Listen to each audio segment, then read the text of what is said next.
কি গো বৌমা, ঘুম থেকে কখন উঠবে? কত বেলাই তো হলো। রান্না বান্না কে করবে?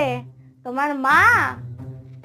হ্যাঁ মা, আপনার ইচ্ছে হলে আপনি গিয়ে করুন। কেন, আমি তো ঘুম থেকে উঠে বাসি কাজ করছিলাম। আপনি মনে হয় ঘরে বসে টের পাননি। কি? আমি তো এইমাত্র গিয়ে দেখলাম কোনো কাজই তো হয়নি। তাহলে বরং একবার কষ্ট করে উঠে আবার গিয়ে দেখে আসুন। থাক থাক, মুখে মুখে অত তক্ক করতে হবে না। মা, আজকে রান্নাটা তাহলে আপনি করবেন তো? তুমি থাকতে আমি কেন করবো রান্না? এই যে এইমাত্র বললেন রান্নাটা করবে আমার মা, তাই এই বাড়িতে তো মা আপনাকেই আমি বলে ডাকি।